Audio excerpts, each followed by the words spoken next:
Hello বন্ধুরা, আমি চলে এসেছি দামোদর রেল ব্রিজের নিচে। এখানে এসেই সঙ্গে সঙ্গে দেখতে পেলাম একটি মালগাড়ি, যেটাতে রয়েছে প্রচুর লোহার কিছু কয়েল রয়েছে। এখানে আশেপাশে থাকা কিছু স্টিল কারখানাতে এগুলো প্রোভাইড হবে। আর তোমরা যে রেল ব্রিজটা দেখতে পাচ্ছ, এটা হচ্ছে ইংরেজ আমলের তৈরি রেল ব্রিজ, যেটা আজও অক্ষত অবস্থায় রয়েছে।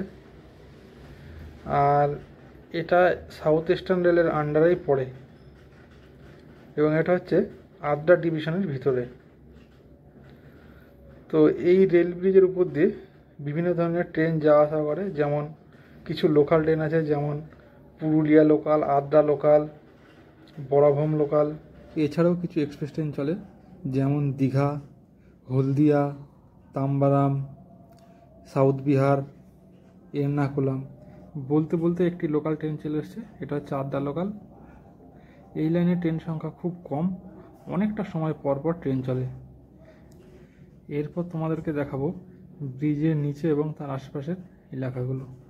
তোমরা দেখতেই পাচ্ছ নদীটাতে পুরো জল ভরে গেছে, চারিদিকে জল থই থই করছে।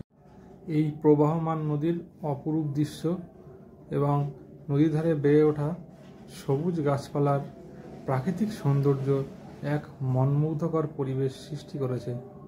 তো তোমরা দেখতেই পাচ্ছ কতটা সুন্দর লাগছে নদীটা এখান থেকে দেখতে। তো বন্ধুরা, ব্লগটা আর বেশি বড় করলাম না, আজকে এই পর্যন্ত। বাই।